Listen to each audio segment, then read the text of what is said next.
නමස්කාර වේවා බුදුරුවනට සැමදා බුදු හිමි සරණ යමි.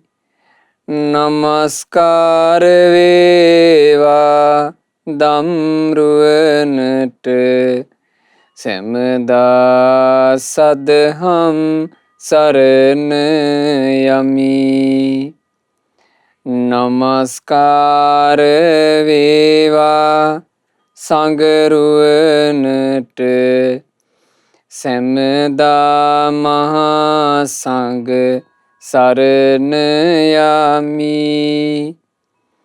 නමස්කාර වේවා තුනුරුවනට සැමදා තිසරණ සරණ යමි. සාදු සාදු සාදු. අප හැම දිනාගේ කල්යාණ මිත්‍ර ගුරු දේවෝත්තම පරම පූජනීය පින්වත් ලොකු ස්වාමීන් වහන්සේ නිදුක්ව නිරෝගව දීර්ඝායුෂ සම්පත්තියම ලබත්වා. සාදු සාදු සාදු. පූජනීය ගරුතර මහා සංඝරත්නයන් අවසරයි. වාසනාවන්ත සැදැහැවත් පින්වතුනේ, අපේ ජීවිත ගත්තහම බොහෝ ගැටලු, බොහෝ අර්බුද, බොහෝ කංකටොළු මැද ගත කරන්න තියෙන එක. ජීවිතේ කරදර එනකොට, ජීවිතේට දුක්ගිනි එනකොට හිතන්න යමක් තියෙනවා නම් අර්ථවත්ද? ඒකෙන්ම නැද්ද පින්වතුනේ සැනසුමක්?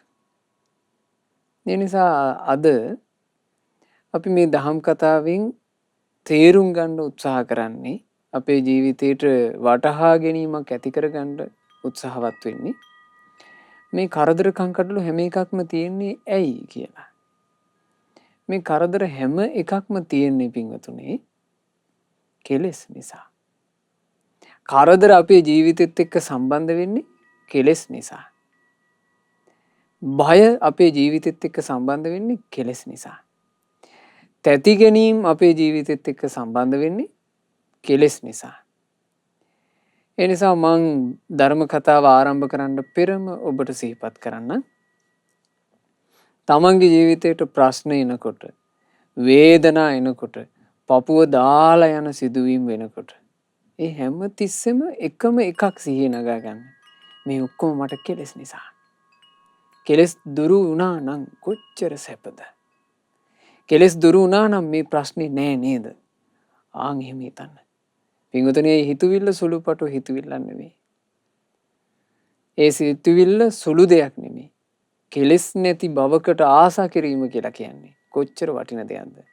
ඒ නිසා අද මේ සුපින්බර අරුණෝදේම ඔය හිතවිල්ල ඇති කරගෙන අපි මේ දහම් පදයට සවන් දෙමු. අද දේශනාව වෙනුවෙන් දායකත්ව දරනු ලබන්නේ කුඩා කත්නෝරුව මීගලෑව යන ලිපිනේ පදිංචි පින්වත් දමයන්ති මාලා රත්නායක මහත්මිය, සහෝදර සහෝදරියන් සහ කැනඩාවේ වෙසෙන පින්වත් මහින්ද රත්නායක, ප්‍රියන්තා ඇල් දෙනිය ඇතුළු ඒ සියලු දෙනාගේ දූදරුවන් ඥාති සමූහයා මේ සෑම සියලු දෙනා එක රාශී වෙලයි උතුම් ධර්ම දානමේ පින සිද්ධ කරන්නේ. පින්වතුනේ, රහතන් වහන්සේලා මේ ලෝකේ වැඩ සිටියේ කිසිම තැති ගැනීමක්, කිසිම බියක් නැතුව. මීට පෙර මේ ධම්මපදයේ උතුම් දේශනා මාලාවේදී ධම්මපදයේ 348 වෙනි ගාථා රත්නය විස්තර කරලා දෙනකොට ඔබට ඉගෙන ගත්තා මතක ඇති උග්ගසේන මහරහතන් වහන්සේ ගැන. උග්ගසේන රහතන් වහන්සේ, එහෙම නැත්නම් උග්ගසේන කියලා කියන්නේ මේ ගෞතම සාසනය පැවිදි වෙන්නට පෙර අති දක්ෂ පිණුම්කාරයෙක්.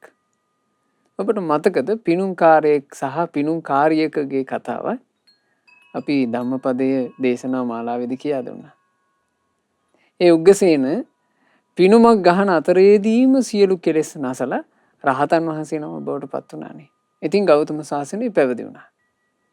පැවිදි වුණා කියලා, අරහත්ත්වයට පත් වුණා කියලා ඒ සැබෑ රහතුන් අමුතු එකක් මවාගෙන ඉන්නේ නැහනේ. සාමාන්‍ය විදිහට භික්ෂුන් අතරේ වැඩ වාසය කළා. එතකොට අර හිතවත් වෙන භික්ෂුන් වහන්සේලා මේ උග්ගසේන මහරහතන් වහන්සේගෙන් අහනවා. එයා ඉස්මතුනි අර උසම උස උණ ගහක් උඩට නැගලා ඒ උණ ගහ උඩ කය සමබර කරගෙන එහෙම පිණුම් ගැසීම ගැන සිහිපත් වෙනකොට ඔබට දැන් බයක් එන්නේ නැද්ද? එතකොට මේ රහතන් වහන්සේ කියනවා ආයස්මතුනි එහෙම මට බයක් කියලා එකක් ගැන මට සිහිය නගා ගන්න බෑ. බය කියන එක මට තේරෙන්නේ නැහැ කිව්වා. එතකොට ඒ රහතන් වහන්සේගේ ඇත්තම ස්වභාවය තමයි ඒ රහතන් වහන්සේ හෙළි කළේ.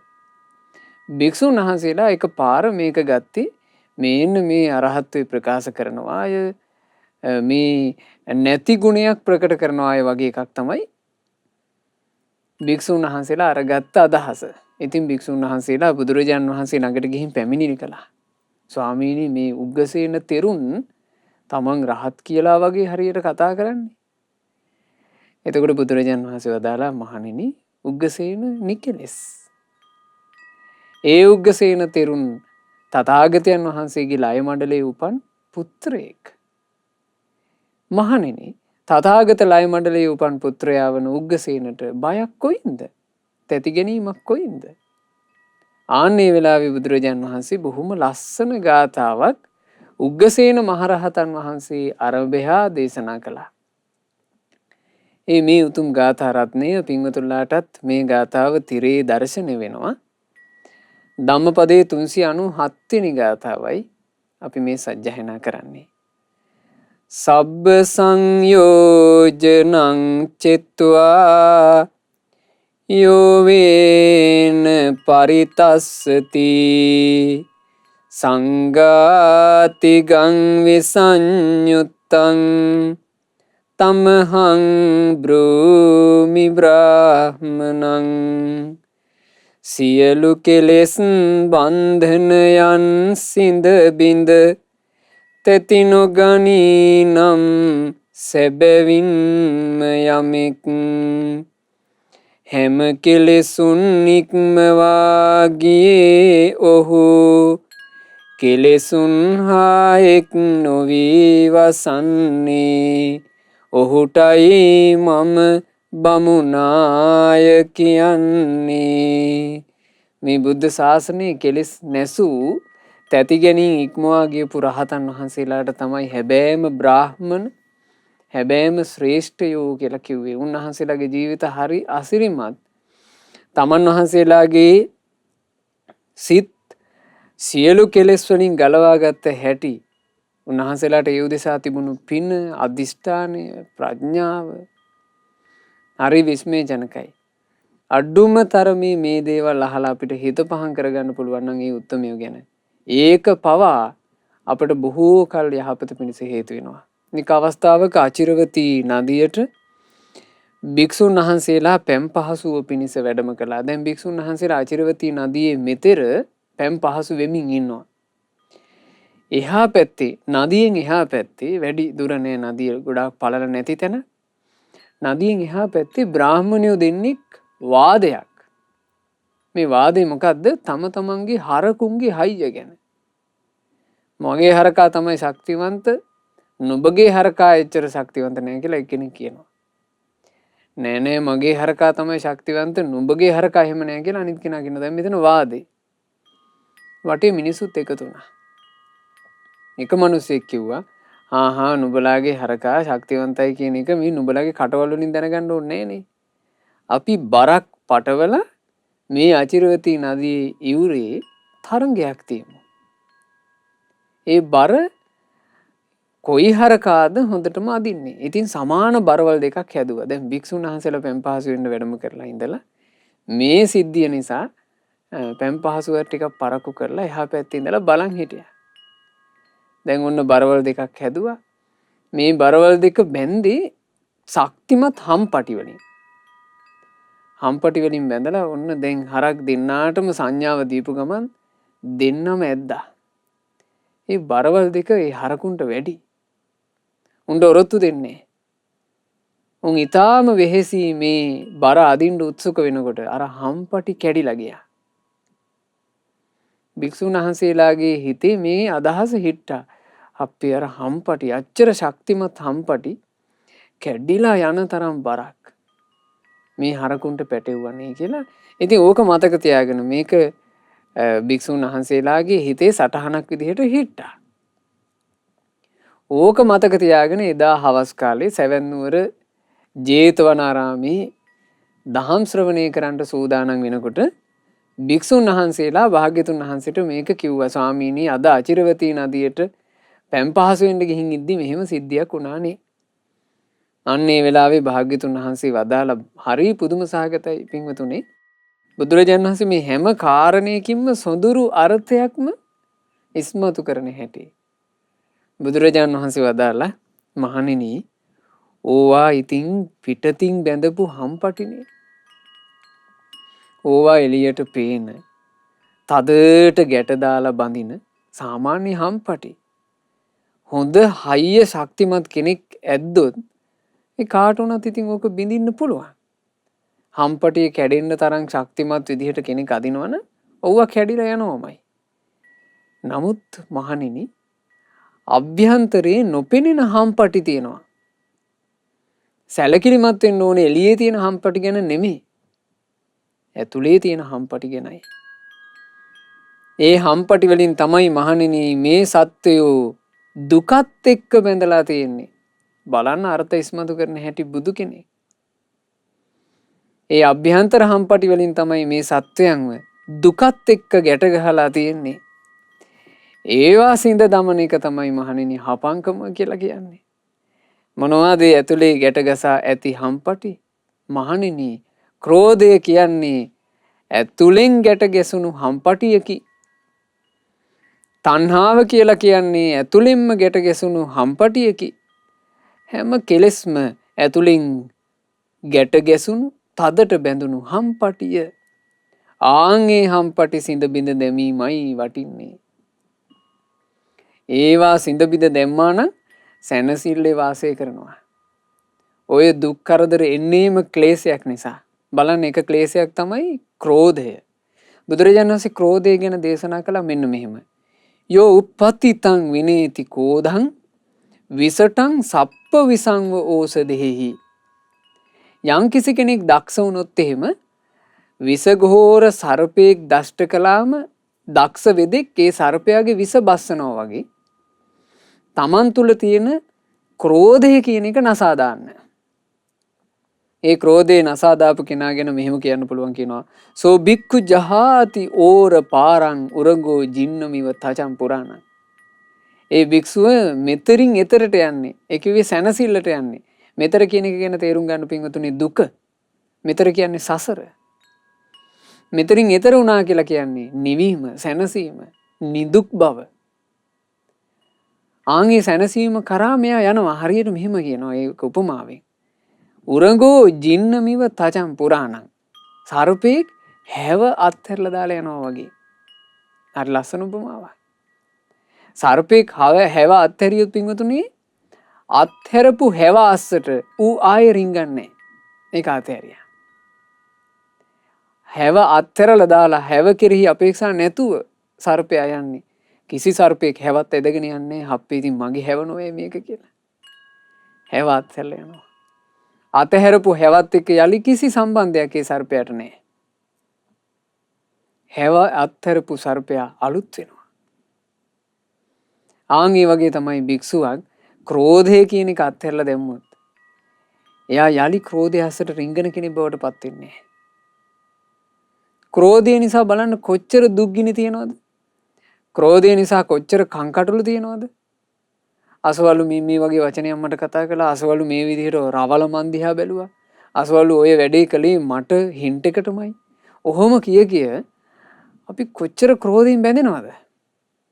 ක්‍රෝධයෙන් බැඳීමත් එක්ක අරුබුද නැද්ද? සහෝදරයෝ අරුබුද? ඥාති අරුබුද? මිත්‍රයෝ අරුබුද? මේ අරුබුද ඔක්කොටම හේතුවක් ක්‍රෝධය. ක්‍රෝධය කියන එක නසා දෙමුවා නම් අරුබුද නැත, සැනසුම ඇත. හරි ලස්සනයි. බුදුරජාණන් වහන්සේ ගාවට එක අවස්ථාවක දෙවි කෙනෙක් ආවනේ. ඒ දෙවියා ඇතරම දෙව්දුවක්. මේ දෙව්දු රුක්ෂ දේවතාවියක් එක ගහක හිටියේ. භික්ෂුන් වහන්සේ නමක් මෙතෙන්ට පැමිණිලා කුටියක් හදන්න කල්පනා කළා. කුටිය හදද්දී ගහ බාදයි. භික්ෂුව හිතුවා මේ ගහ කැපිය යුතුයි. මේ ගහේ මේ අත්ත මං ඉවත් කරනවා. එහෙම හිතලා භික්ෂුව පොරව අරගෙන අත්ත කපන්න සූදානම් වෙනකොට අනේ මේ දෙව්දු මේ පේන්න මාවා. ඒ පේන්න එන්න හේතුව දැන් මේ භික්ෂුවක්නේ. සාමාන්‍ය මිනිස්සෙක්ගෙන් නම් පේන්න ඇවිල්ලා එහෙම පිහිටක් බලාපොරොත්තු වෙන්න හෝ අනුකම්පාවක් බලාපොරොත්තු වෙන්න අමාරුයිනේ. හැබැයි දෙව්දු හිතුවා මේ භික්ෂුව නිසා මට අනුකම්ප කරයි කියලා. දෙව්දු ගහින් මතුවෙලා කිව්වා අනේ පින්වත් භික්ෂුව මේක මං ඉන්න ගහනේ. මේ ගහ සිඳින්න එපා. ඔබ වහන්සේගේ කුටිය හදාගන්න කියලා. මගේ විමානේ සිඳින එක හරි නෑනේ කිව්වා. එහෙම කියනකොට මේ භික්ෂුව ටිකක් දඩබ්බර පහේ භික්ෂුව. මේ භික්ෂුව කිව්වා ඔහෙලා දෙවිවරුනේ. ඔය වෙන ගස් නැතේ. ඔය යන තැන කියන්න මට මේ අත්ත අයින් කරන්න ඕන කියලා. අර දෙව්දු එපා කියද්දිම අත්ත කැපුවා. මේ දෙව්දුට ආවා කේන්තියක්. ඒ දෙව්දුට තියෙනවා ආනුභාවයෙන් හැකියාවක් මේ භික්ෂුව එක සැනකින් මරලා දාන්න. ඒ කේන්තියත් එක්ක දෙව්දු හිතුවා මට මේ භික්ෂුව මරන්න කියලා හිතුවා. හිතුව ගමන් මේ දෙව්දු අඳුනගත්තා මට මේ ආපු හිතුවිල්ල හොඳ එකක් නෙමෙයි. මේක නැති කරන්න ඕන. ඇය හරියට දක්ෂ වෙදෙක් ළඟට ගිහිල්ලා මිනිස්සෙක් සර්ප විස බස්ස ගන්නවා වගේ. තමන්ම දක්ෂ වෙලා ක්‍රෝධය නැති කරගත්තා. බුදුරජාන් වහන්සේ ළඟට ඇවිල්ලා කිව්වා තමන්ට වෙච්ච අවනඩුව. අනේ ස්වාමීනි භාග්‍යතුන් වහන්සේ භික්ෂුවක් මෙහෙම කටයුතු කළානේ. බුදුරජාන් වහන්සේ ඒ භික්ෂුව කැඳවලා ඒ භික්ෂුවට ගර්හා කළා. සිල්පද පැනෙව්වා උපසම්පදා ලාභී භික්ෂූන්ට මේ ගස් කොළන් සිඳලීම වරදක් කියලා. දෙව්දුට ප්‍රශංසා කළා. පින්වත් දෙව්දු නුඹ බොහෝම දක්ෂ වුණා. නුඹ බොහෝම දක්ෂ වුණා. බැරි වෙලාවත් නුඹ කිපුණු හිතින් මේ භික්ෂුවට හිංසා කළා නම් මේ භික්ෂුව උපසම්පදා ලාභී පිරිසිදු සිල් රකින්න භික්ෂුවක්. ඔබට නිරේ උපතට හේතු වෙනවා. බලන්න. අරුබුදයක් සංසිඳී ගියා ක්‍රෝධය නැසීම නිසා. ඊළඟට බුදුරජාන් වහන්සේ වදාලා තවත් නසන්න ඕන එකක්. යෝ රාග මුදච්චිදා අසේසං බිස පුප්පංව සරෝරුහං විගයිහ. යමෙක් බැහැර කරලා දානවා නම් තමන්ගේ හිතෙන් රාගය මුලක්වත් නැති වෙන්න රාගය දුරු කරනවා නම් හරියට විලකට බැහැලා පියුම් නෙලනවා වගේ. විලකට බැහැලා පියුම් නෙලනවා කියන එක අමාරු දෙයක් නෙමෙයි. පියුම් නෙලනවා වගේ රාගය කියන එක මුල් සහිතවම බැහැර කරලා දානවා නම් කෙනෙක්. ආන්න ඒ කෙනාත් තමන්ගේ ජීවිතය කියන එක මෙතරින් එතරට අරගෙන කෙනෙක් යන කෙනෙක් බවට පත් වෙනවා. මෙතරින් එතර කියන එක ඒ කිව්වේ දුක් නැති සැප ඇති තැනට අරයි යනවා. ජීවිතේ දුක පැහැර කරලා සැප සැනසෙල්ල උදා කරගන්න කෙනෙක් වෙනවා. බුදුරජාණන් වහන්සේ වදාලා ඒ භික්ෂුවත් හරියට අර හැව අත්හැරලා ගියපු කෙනා වගේ, හැව අත්හැරලා ගියපු සර්පයා වගේ සැනසීම කරාම යනවා. රාගයත් බැහැර කළ යුතු එකක්. සරාගී බව. සරාගී සිතුවිලි හින්දා බලන්න පින්වතුනි කොච්චර අපි විදෝනවද කියලා. සාමාන්‍ය ලෝකේ මේ ජීවිතය ගත කරනකොට සරාගී දේවල්ම අවුස්සන අවස්ථා වැඩිනේ. ඒවාට මැදි වෙලා කොච්චර අසරණ වෙනවද අපි. මේ අසරණ භාවයෙන් ඉස්සර අපිට හිතන්න පුළුවන් නම් මේ ප්‍රශ්න ඔක්කොම මට තියෙන්නේ කෙලෙස් නිසා. කෙලෙස් නැත්තම් සැනසුම කියලා. අපිට ඒ හිතුවිල්ලෙන් බොහෝ යහපත වෙනවා. ඊළඟට බුදුරජාණන් වහන්සේ වදාලා මෙහෙමත්. යෝ තණ්හ මුදච්චිද අසේසං සරිතං සීග සරං විසෝසයිත්වා. යම් කෙනෙක් තණ්හාව කියන එක වේලලා දානවනම් බලන්න මේ වචන. තණ්හාව වේලනවා කියලා කියන්නේ ඇයි? තණ්හාවත් එක්ක තමයි ඔක්කොම ඇලෙන්නේ. ගම් එකක් වගේ තණ්හාව. ඇලෙනවා. රූපත් ඇලෙනවා. සද්දත් ඇලෙනවා. ගඳ සුවඳත් ඇලෙනවා. රසත් ඇලෙනවා. පහසත් ඇලෙනවා. හිතුවිලිත් ඇලෙනවා. ඇලෙන ස්වභාවයෙන් යුක්තයි තණ්හාව. යමෙක් තණ්හාව වේලලා දානවා චුට්ටක්වත් ඉතුරු කරන්නේ නැතුව හරියට ගලා බසින මහා සැඩදිය කඳ වියලලා හිඳලා දානවා වගේ තණ්හාව නැති කරනවා. තණ්හාව නැති කර දෙමු භික්ෂුව තෘෂ්ණා නැති කෙනා සැනසille වාසය කරනවා. එයාව අවුස්සන්න, එයාව වෙහෙසවන්න කිසි කෙනෙකුට පුළුවන් කමක් නැහැ.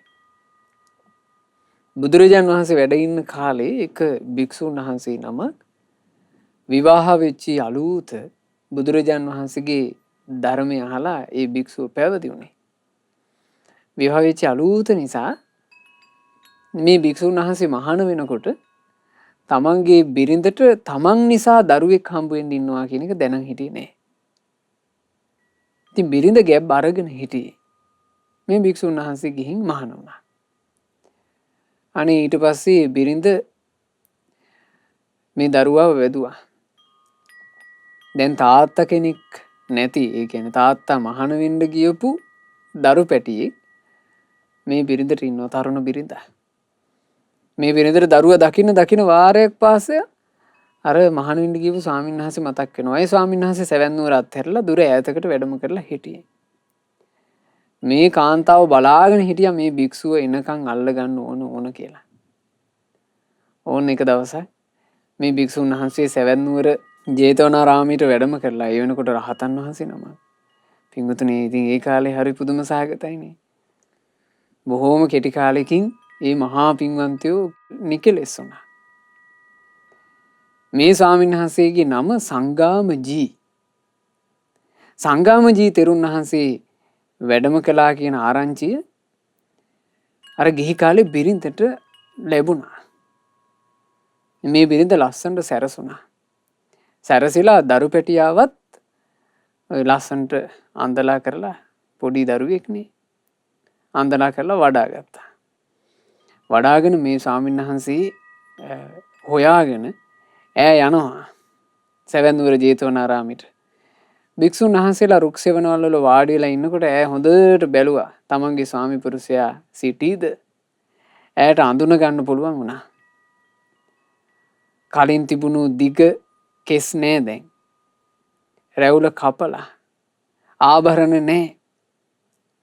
දැක්ක ගමන් ඒගේ පපුව පිච්චිලා ගියා. අනේ මගේ ස්වාමි පුරුෂයාට වෙලා තියෙන දෙයක්. ඈ හීන් සීරුවේ ළඟට ආවා. ඇගේ කකුල් වල බැඳලා තිබුණා නූපුර. දැන් මේ කාලේ වෙනකොට නම් සාමාන්‍යයෙන් ස්ත්‍රීන්ගේ නූපුර බැඳිලක් නැහනේ.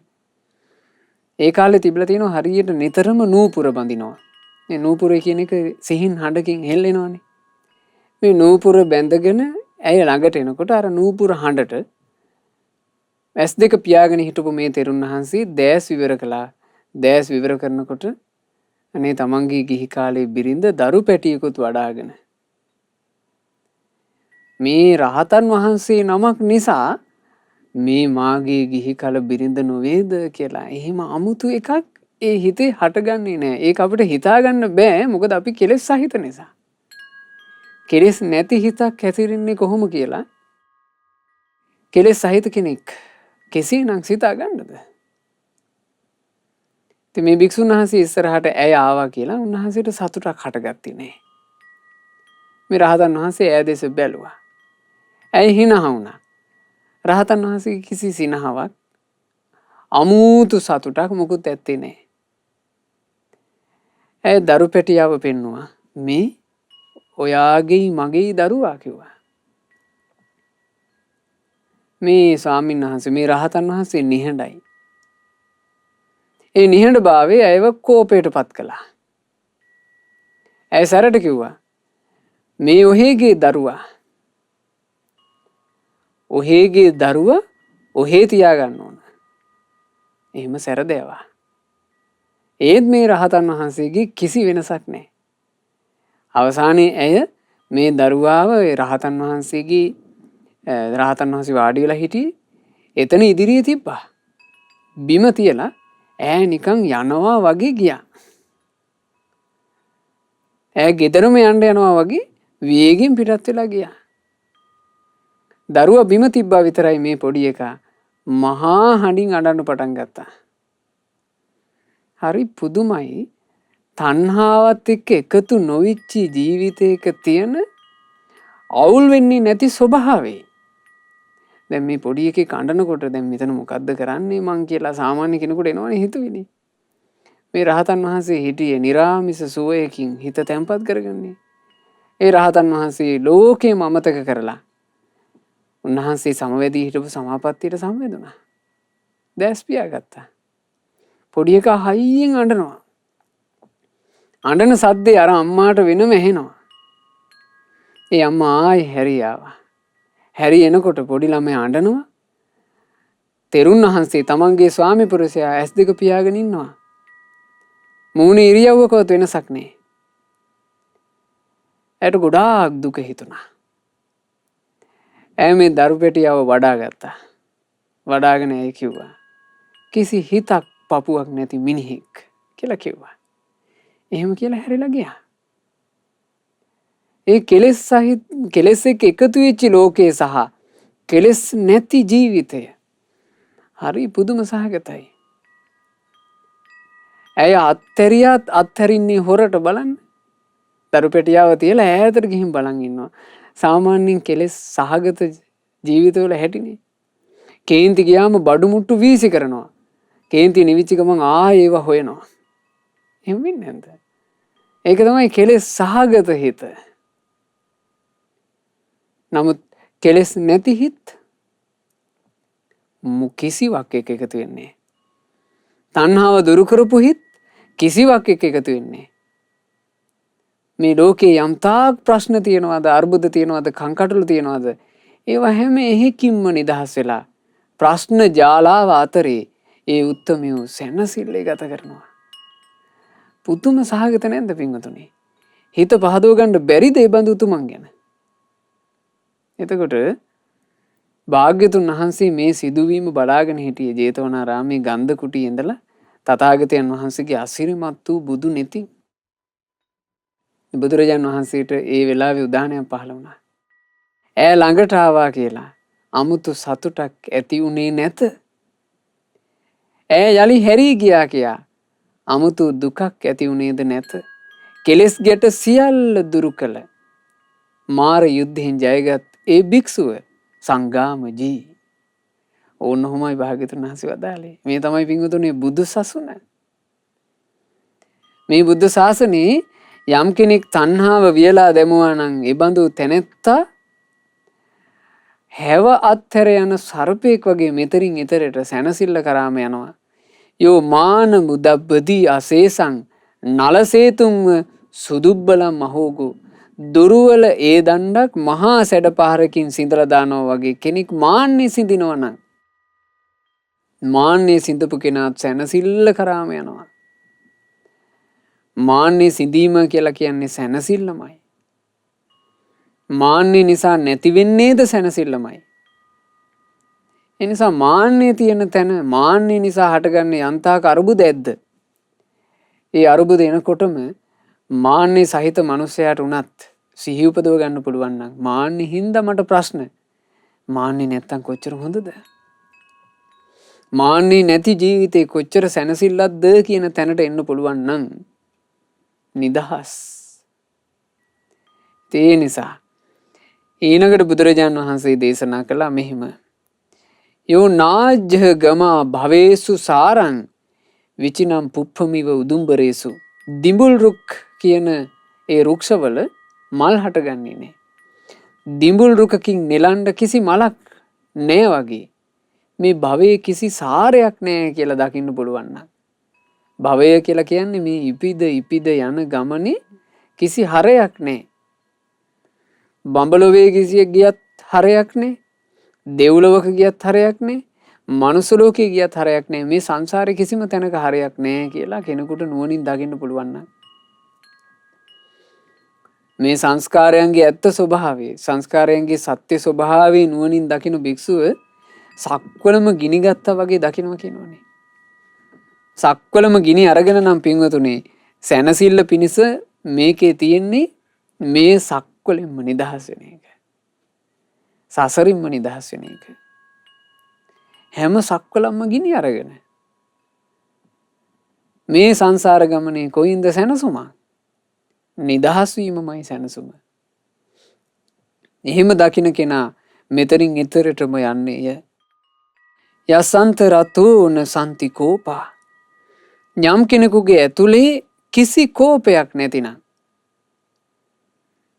කෝප කරනවා කියන ස්වභාවය නැත්නම් අනිත් අයගේ කායික ක්‍රියාව නිසා කෝප කරනවා, අනිත් අයගේ වචන නිසා කෝප කරනවා, අනිත් අයගේ ආකල්ප නිසා කෝප කරනවා. නිබඳු කෝප සහගත ස්වභාවයක් අභ්‍යන්තරේ නැත්නම්, කෝපේ නැති තැන සැනසෙල්ල ඇත.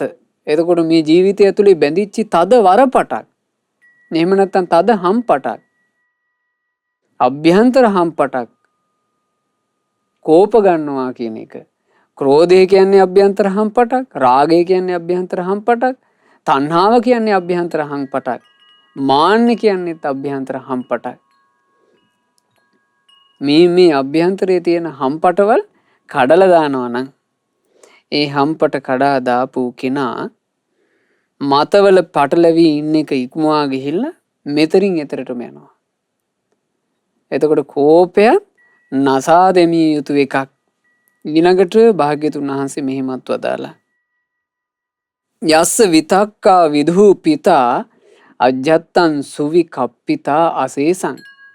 යම් කෙනෙක් මේ හිතක් ඇතුලේ තියෙන බොළඳ විතර්ක, ලාමක අදහස් වනසලා දානවනම්, ඒ බොළඳ විතර්ක වනසාපු කෙනත් සැනසෙල්ලේ ජීවිතය ගත කරනවා.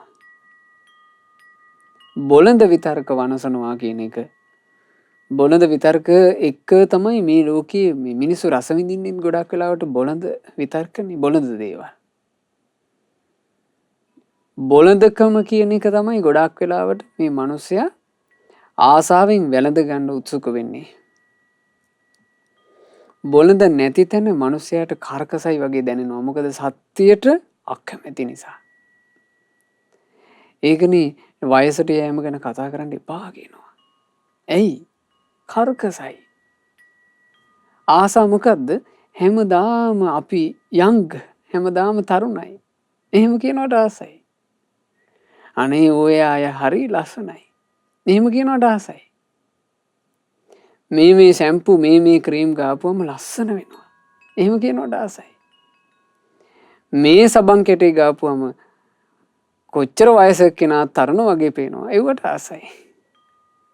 වයසට යනවා කියද්දි කර්කසයි. ලෙඩ වෙනවා කියද්දි කර්කසයි. මරණය ගැන කතා කරද්දි කර්කසයි. තනිකරම බොළඳයි.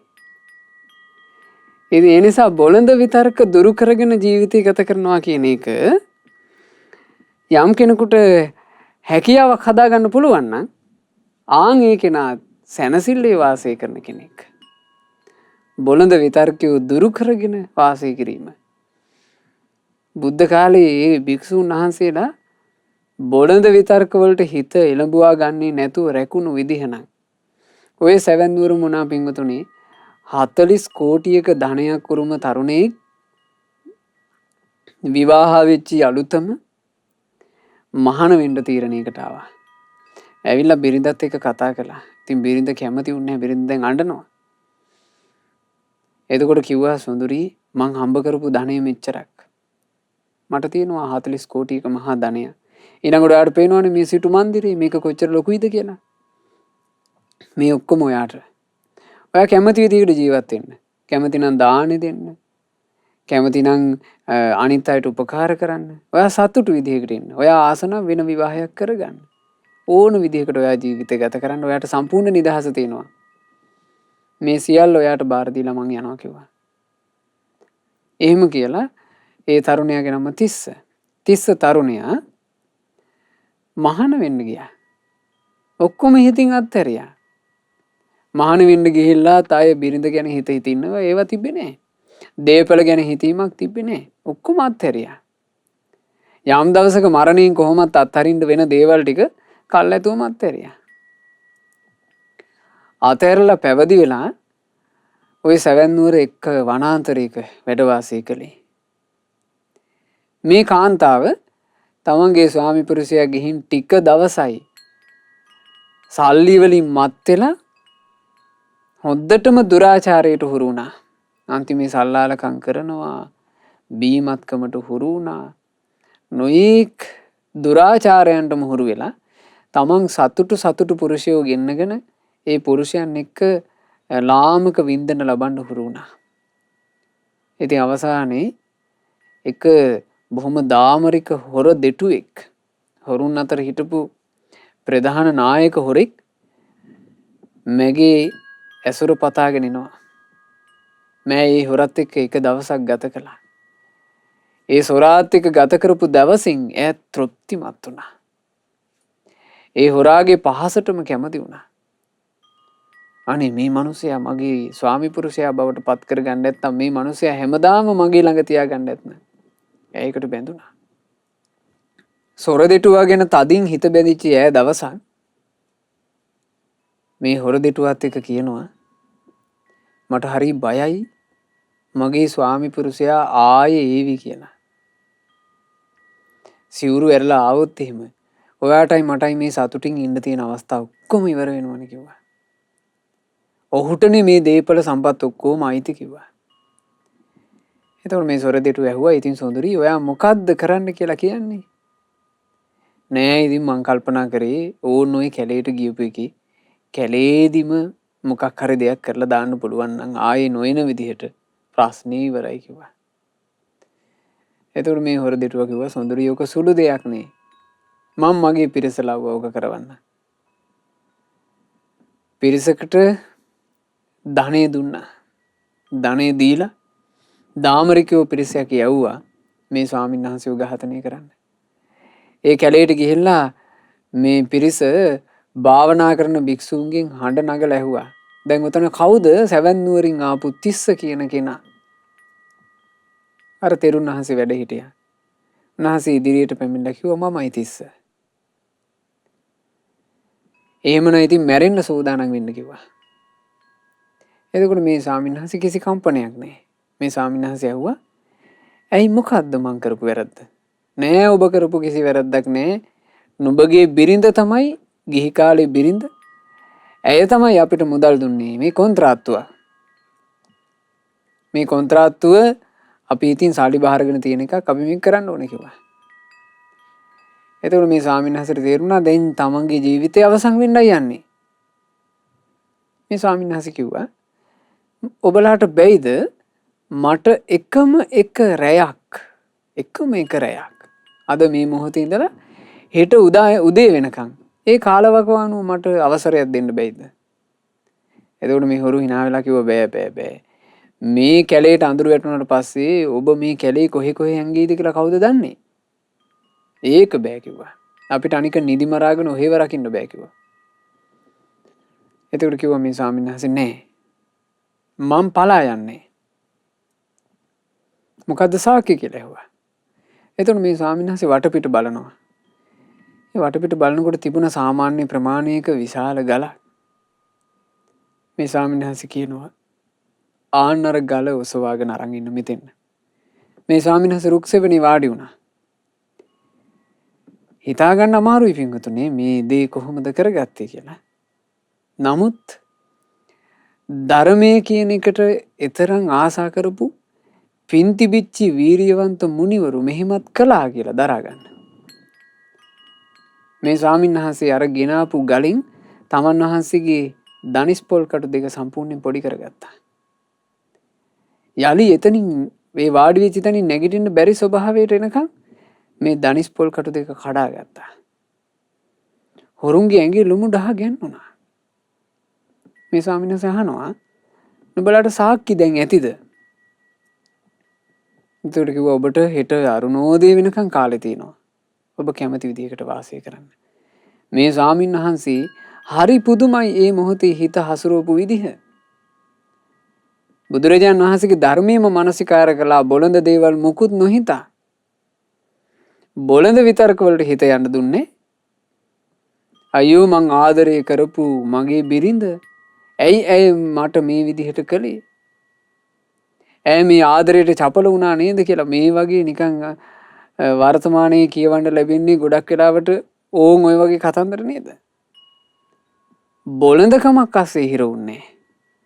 ඒ උත්තමයන් වහන්සේ බිරිඳ අමතක කළා. බිරිඳ කියන ආලයෙන්වත් ක්‍රෝධයෙන්වත් කිසිවකින් හිතුවේ නැහැ.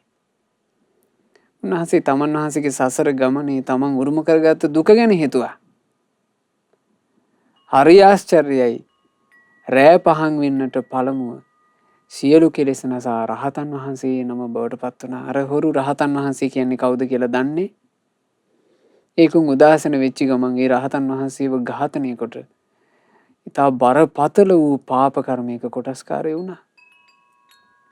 ඉතින් ඒ නිසා මේ ජීවිතේ අරුබුද නැතුව යනවා යම් කිසි කෙනෙක් සිතේ බොළඳ විතර්ක දුරු කරනවා නම් යෝනාච්ච සාරීන පච්ච සාරී සබ්බං අච්චගමා ඉමම් පපංචං.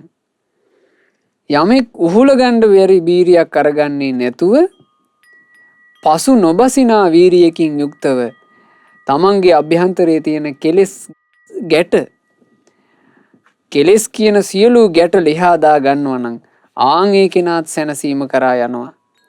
ලෝභය දුරු කර ගන්නවා නම් ඒ කෙනාත් සැනසීම කරා යනවා.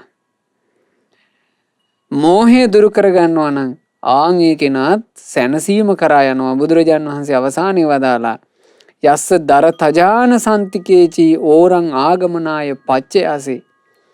යලි යලි මේ ලෝකයට අරගෙන ඉන්න පුළුවන් කිසිම කෙලෙසයක් යමෙක් තුල නැත්තම් මේ ලෝකෙට ආය ආයෙමත් අරගෙන එන කෙලෙස් වලට අපි කියනවා බන්ධන කියලා. ඒ බන්ධන කොටස් දෙකකට බෙදෙනවා. ඕරම් භාගීය සංයෝජන සහ උද්ධම් භාගීය සංයෝජන කියන. ඕරම් භාගීය සංයෝජන කියනවා සක්කාය දිට්ඨි විචිකිච්ඡා සීලබ්බත පරාමාස කාමරාග පටිඝ කියන මේ කෙලෙස් බන්ධනයන්ට. මේවා තමයි පින්වතුනි අභ්‍යන්තර හම්පටි. මේ අභ්‍යන්තර හම්පටි වලින් බැඳී ඉන්නකොට ඒ සත්‍යය කාම ලෝකෙන් නිදහස් වෙන්නේ. ඔය සංයෝජන පහෙන් සක්කාය දිට්ඨි විචිකිච්ඡා සීලබ්බත පරාමාස කියන සංයෝජන තුන තියෙනකන් සතර අපාය උරුමයි. ඒ තුنين නිදහස් වෙච්ච ගමන් සතර අපායෙන් නිදහස්. කෙනෙක් කාමරාග පටිඝ කියන දෙකෙන් නිදහස් වුණා නම් කාමරාග පටිඝ දුරු කරපු භික්ෂුව ඒ කාමරාග පටිඝ දුරු කරපු ශ්‍රාවකයා කාම ලෝකෙන් නිදහස්. එහිමයි සැනසුම කියන එක. ඊළඟට උද්ධම් භාගී සංයෝජන කියනවා රූප රාග අරූප රාග මාන උද්ධච්ච අවිජ්ජා කියන දේවල්. මේ වගේ නිදහස් වුණාට පස්සේ සසරින්ම නිදහස්. ඉතින් මේකට තමයි සැනසීම කියලා කියන්නේ.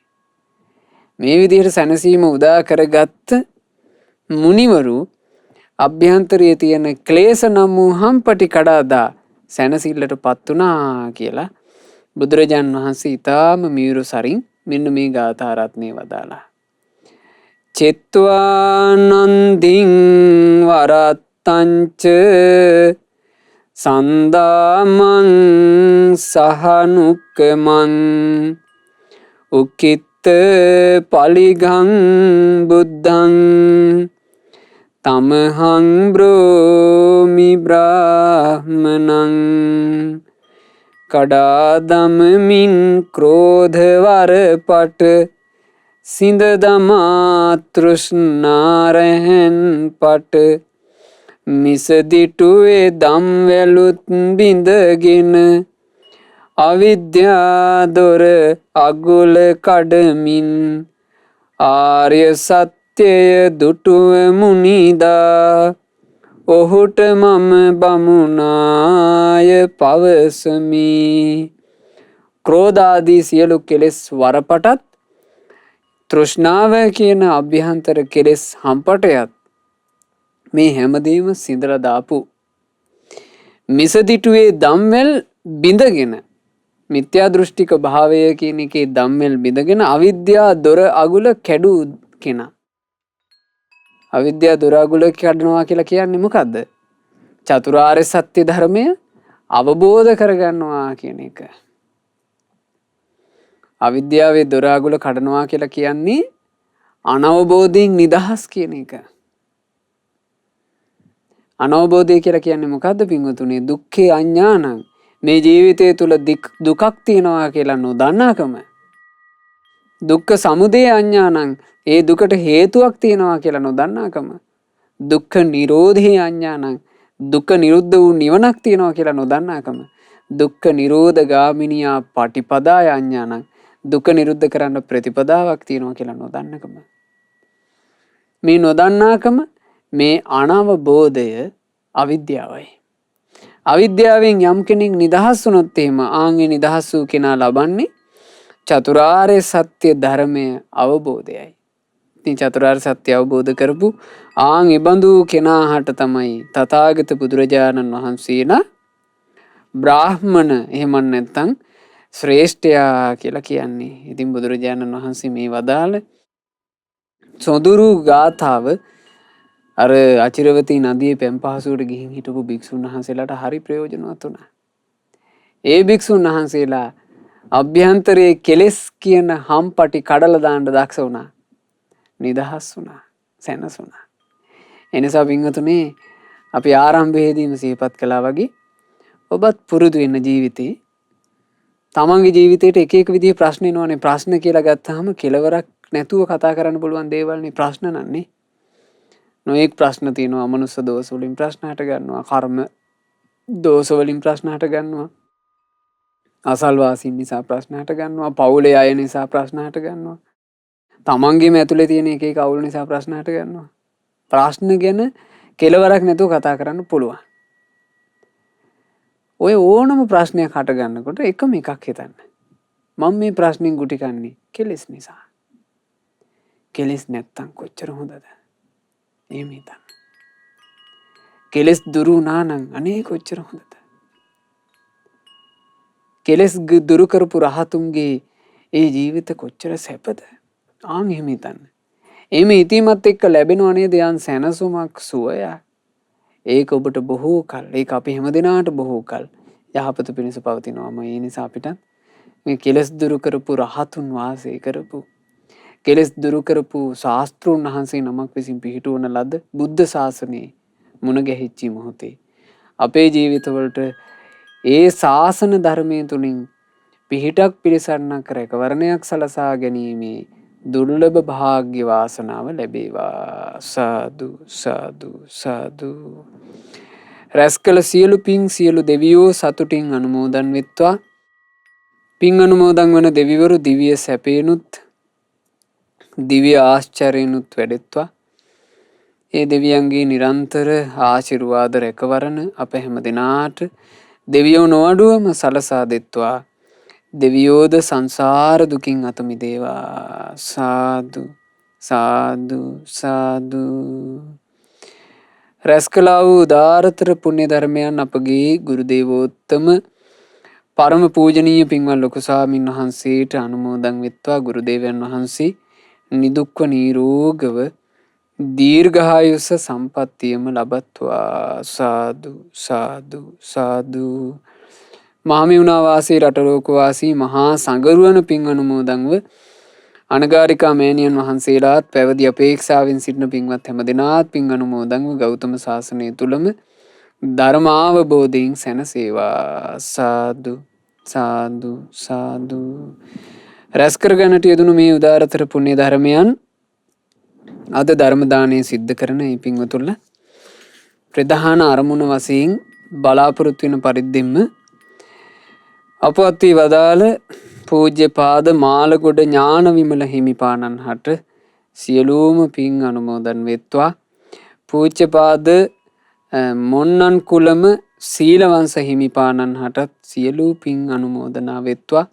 පූජ්‍යපාද කලංකුට්ටියේ ධම්මරක්කිත හිමිපාණන් වහන්සේටත් සියලුම පුණ්‍ය ධර්මය අනුමෝදන් වෙලා ඒ පූජනීය මහා සංඝරුවන ඒ අපවත් වී වදාළ මහා සංඝරුවන මේ පිනෙන් ඒකාන්ත කොට සැපවත් වෙත්වා. ප්‍රාර්ථනීය බෝධියකින් අමා නිවනින් සැනසේවා. සාදු සාදු සාදු.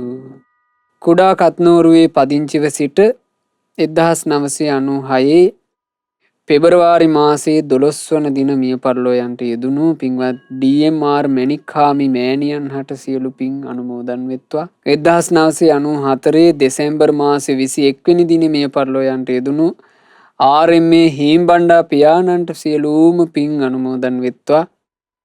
අද ධර්ම දානය සිදු කරන පින්වතුන්ලා හැමදෙනාගේ නමින් මිය ගියා වූ සියලු ඥාති සමූහයා හට පින් අනුමෝදන්ව ඥාතීන්ගේ පරලෝ ජීවිතේ ඒකාන්ත වශයෙන්ම සැපයට පත්වෙත්වා අනන්ත සසර පුරාවටම අප නමින් මිය පරලෝ ගොස් පින් බලාපොරොත්තුවෙන් සිටින සියලු ඥාතීන් පිනෙන් සැපවත්ව ඉක්මන් භවයකදීම සසර දුකින් අත මිදේවා කියන ප්‍රාර්ථනාවෙන් යුක්තව පින් අනුමෝදනා සිදු කරන්න. අද ධර්ම දානයන් සිදු කළ කුඩා කත්නෝරුව මීගලයව යන ලිපිනේ පදිංචි පින්වත් දමයන්ති මාලා රත්නායක මහත්මියට සහෝදර සහෝදරියන්ට මේ වෙනකොට කැනඩාවේ වාසය කරන මහින්ද රත්නායක සහ ප්‍රියන්තා එල්දෙනී යන අයට ඒ සියලු දෙනාගේ දූ දරුවන්ට ඥාති හිත මිත්‍රාදීන් සියලු දෙනාට මේ සියලු පින් අනුමෝදන් වෙත්වා. ඒ විදේශගතව ගෙවන ජීවිත කරදර බාධා වලින් තොරව සැනසille ගත කරන්නට ලැබේවා. ඒ වගේම දමයන්ති මාලා රත්නායක මහත්මිය ප්‍රධාන කොට ඒ පවුලේ සියලු දෙනාටත් නිදුක් නිරෝග සුව ශාන්තිය දීර්ඝායුෂ සම්පත්තිය සැලසෙත්වා කරන කියන රැකී රක්ෂා ව්‍යාපාරාදී යම්තාක්දී ਸਰව ප්‍රකාරයෙන් දියුණුවට පත්වෙත්වා. දූදරු මුණුපුරු මිනිපිරියන්ගේ අධ්‍යාපන කටයුතු ආදියත් සාර්ථක වෙත්වා. පෙනෙන නොපෙනෙන කරදර බාධා ආදිය වෙත්නම් සියල්ලම දුරු වෙත්වා. පින්වතුන්ලා හැම දිනාට සැනසille තමන්ගේ ජීවිත ගත කරන්නටත් කල්යාණ මිත්‍ර ඇසුරේ පින් කරගන්නටත් දහමේ හැසිරෙන්නටත් සියලු අවකාශයන් සැලසේවා. ශ්‍රද්ධා මාසික ධර්ම දාන සමාජික පින්වත් හැම දිනාට ශ්‍රද්ධා කාර්ය මණ්ඩලයේ සියලු දෙනාට ඒ වගේම සුපින්වත් ඔබට ගෞතම සසුන තුලම සුවසේ ධර්ම අවබෝධ කරගන්න ලැබේවා. හැම දිනාට තෙරුවන් සරණයි. නමෝ බුද්ධාය. මෙවැනි වටිනා ධර්ම දේශනා ශ්‍රවණය කිරීමට ශ්‍රද්ධා ඩේලි YouTube චැනලය සබ්ස්ක්‍රයිබ් කරන්න.